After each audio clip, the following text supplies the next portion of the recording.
Telo mochung' ne pur e kuoyo pi e puothe National Irrigation Authority timo limbe e gwenge mitaye pur mar ochele mar konyo jopur e keto ikruok ne koth mar El Nino. Apisa mag National Irrigation Authority otimo limbe e gwenge ma Nyando mar ng'ado rieko ne jopur motelo ne koth ma El Nino ma jolony ne oriko owacho ni biro chwe gwenge mopogore opogore pacho ka. Jafombo marwa Millicent Adhiambo e gwenge ma Nyando oikore mar miwa ripot makamano. Millicent, inyalo nyisowa ni chenro madhi nyime gi e thuolo ni itimo kanye, to ang'o giri mosewachie kaka ikruok ne koth mar El Nino kata ni weche mag kuoyo pi e puothe?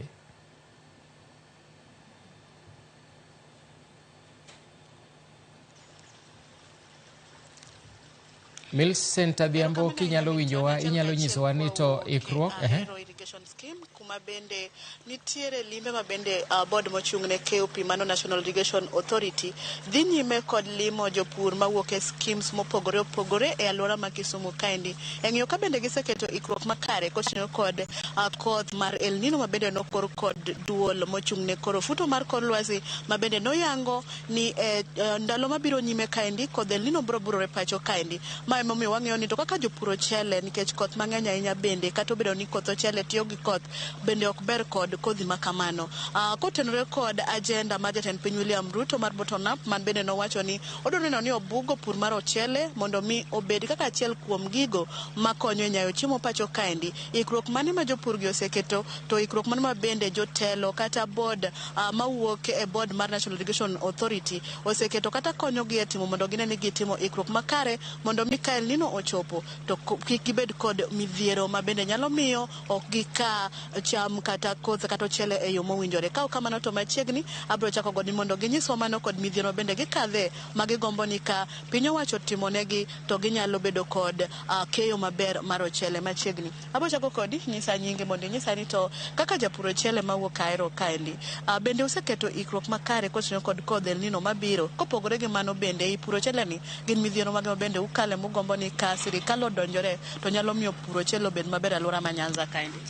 Nyinga Ezekiel Ngar, an japur mar ochele ya irrigation scheme. Chane maneno poko El Nino poko iwauna wanga ore, desilting poko timno wanga ore maka pio pong to biro wuok oko. Mano ikruok poko bet. Mar ariyo, chele ka chele malgo en mar pi bire volume matin. Mar mola pur mar sitima ni ok ane kodhi kodwa maber nikech sama tin stimo lal koro wadwaro ni kaponi sirkal nyalo miyowa kata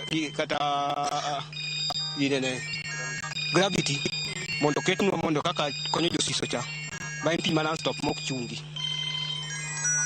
Koro mane momo wakwayo ni kaponi National Irrigation Board koro sirkal mamalo ka nyalo yie konyowa gi gravity no to miwa pi permanent solution mondo kik pigni sani kaka koro sani pigni ok nyal donjo ka nikech pi ni piny to puothe ni malo koro volume mar pi ni piny to blocks badware be ng'eny to samoro sitimo lal samoro ginal koro sani koth ema bet konyowa nikech ema miwa ng'ich matin de chieng' rieny koro puothe gi otwo koro wadwaro mondo kelwa gravity mondo miwa permanent solution mar pi. Machiegni in kaka jatelo kata jakom mochung' ne weche mag neno ni pi ochopo ne jopur duto alwora ni inyalo wacho ang'o kotenore kod midhiero bende winjo kosewach kanyo japur chelo oseyango ni pod nitie midhiero ni pi ok chop maber. Ere kaka itiyo kod jotelo mag National Irrigation Authority neno ni jopur duto kata schemes duto yudo pi kaka dwarore e blocks magi? Erokamano. Nyinga David Odao, jakom mar Iowa mochung' ne KOP irrigation scheme ka.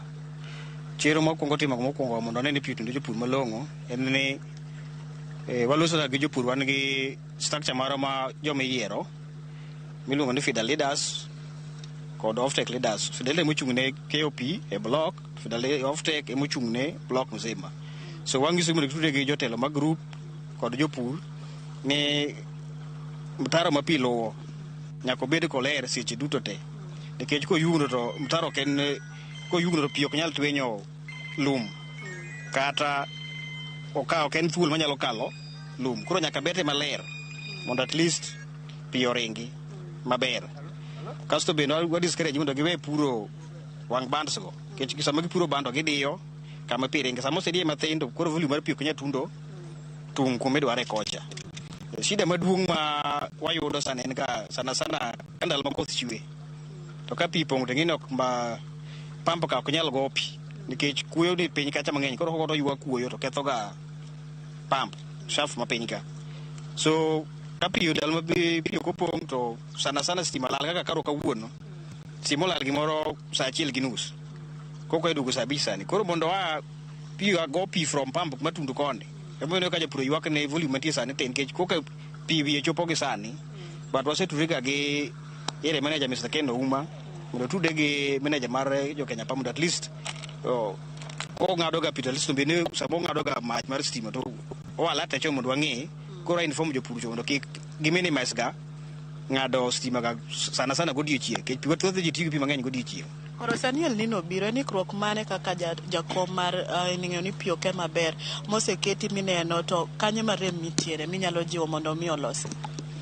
Ikruok mano go mosa tudre gi engineer plus manager maka ni at least gikele excavator ariyo mondo motaro gi chodhgi gibed maler plus aora mantiere kama savo ga sana miluongo na aora Kigoch mondo chodhgi kaka nochodhgi last year cha then gitudre gi area MP Mr. James Koyo mondo at least bomigi support kidogo daik ma Nyando mondo chak buge kendo at least jowa modak Katundu ka koro kata ka Nyando pong keche lino sana wafekre wa gi river Nyando mondo at least komede buge to pi koro kik pong puothe michele sana block C gi D ka Nyando pong to pi duoko kono koro komede geng'e to at least obro geng'o mano.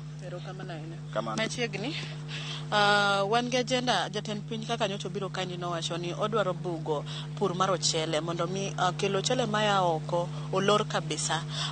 Ang'o minyalo wacho wachno kotenore konde gi wach bende mag fertilizer be fertilizer biro kaka owinjore ne jopur alafu ka bende gima ni nyalo mulo matin e weche kaka ikoru kaka organizer mar okana e yore mag El Nino mabiro mondo kik midhiero bi yudwe puothe mag ochele.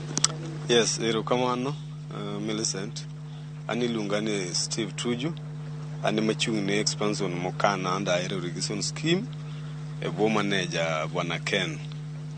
Wagone serikali erokamano moloyo ne limbe ma jatend piny William Ruto e biro mare kendo keto ng'ala manyime tego pur mar ochele.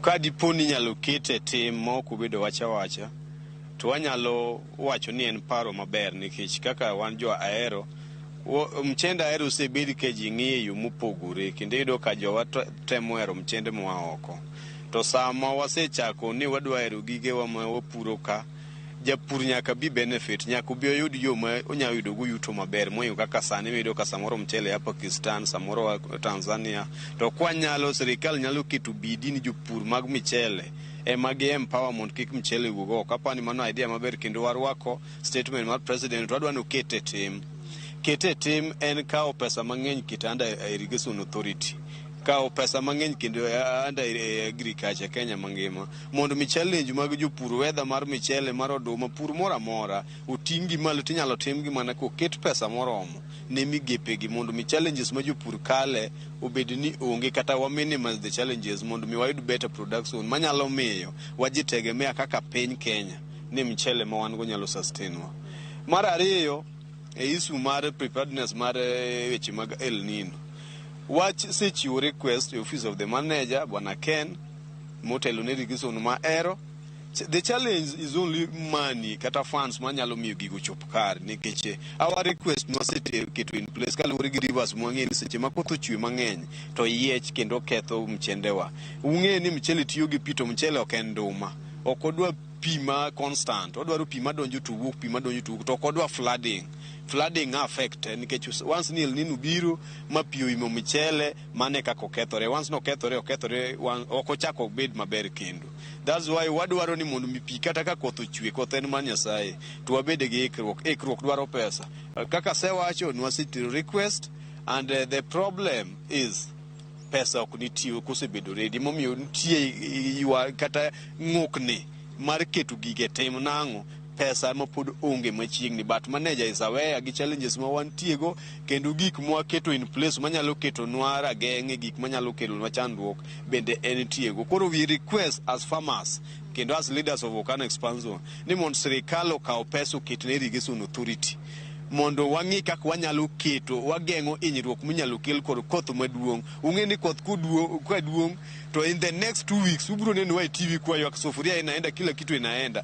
This is the time mondo mi wageng' gik minyalo dhi tigo e Red Cross ka wakel gi sani to wageng', nikech jowa nowacho ni geng'o ber maloyo thiedho. And sama watimo gik moko chon wanyalo geng'o the damage manyalo bet. Welcome, Mr. Ken. Awinjo kaji wuoyo to giwacho Ken. Koro, as the manager around the irrigation scheme, West Kano and any other scheme around Nyanza, you can just tell us how your office, together with the national government, is planning to curb such like problems. Because a while ago when we were talking to farmers from West Kano irrigation scheme, they mentioned something to do with, right now there is preparedness ahead of El Nino that is expected, but they were saying that the machines are not enough, or they are not to the capacity of helping to regulate the water. And another thing that they mentioned is about the pump outlets. What is your office doing on that, or what are your plans concerning that? Okay, thank you. My name is Kennedy. I'm the scheme manager, Western Kenya schemes. Now, in terms of preparedness towards the anticipated El Nino rainfall, my office has put up measures. We are working out on procuring some excavator to be able to do desilting of work, desilting works within the scheme, especially the collector drains, both in Ahero and West Kano. Of course, in West Kano, the work is currently ongoing. We have procured some desilting works, and maybe by next week we'll receive another excavator which has a slightly longer arm compared to the one that we are having. That excavator is able to do desilting in a more wider drain system.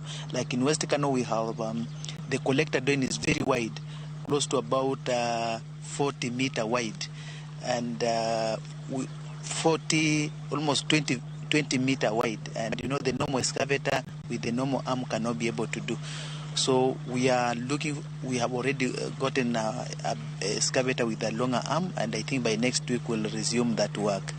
So another thing, to be able to maybe contain the floods within West Kano, we are procuring another new pump, and I think in the next few weeks the process will be concluded and installation of the new pump will begin. Once that is done, we will be able now to reduce the challenge of flooding that has been happening in West Kano. Thank you so much. Thank you. Mana kamano Milton, hiwinjo moko kuom ikruok mabende jopur oseketo ka gitiyo kanyakla kod board mochung'ne keyo pi mano National Irrigation Authority mondo gine ni giketo ikruok ponono El Nino ochako chwe kata burore pacho ka to gibiyudo midhiero kotenore kod pith mar ochele. Ka bende iwinjo ka bende ikwayo magi yuago kata ywak magi yuago kotenore kod pur mar ochele, board mochung'ne keyo pi kata manager mar board no oyango ni nitie chenro magiketo kare kama kelo mashinde mabro konyo eneno ni oyaw yore ma pi kadhoe kata wang'o oula mamiyo pi nyalo bedo oula manyalo ketho puodho kata nyalo ketho kodhi mondo mi puro ochele kik bedi kata kik gike kaka owinjore. Ka kamano kionge penjo magi mana moko kuom weche mabende wamedo luo mabende ang' nwakele seche mabende ang' ochopo kagi kacha ang'ichwelo kod oimore mondo mi wamed winjo matut kotenore kod agenda manie manifesto ma Jatend Piny William Ruto kotenore kod wach neno ni obug weche pur kata oting' malo weche mag puro ochele mondo okony kaka achiel kuom yore mag nyayo chiemo pacho kaendi mondo Kenya onyal bedo piny manyalo pidhore kende. Ka kamano taduoko ni e studio mondo idhi nyime kod weche mamedo chopo no e mesa mar ke weche mar Ramogi TV. Milton Ankomi. Kamana Millicent Adhiambo kama entie no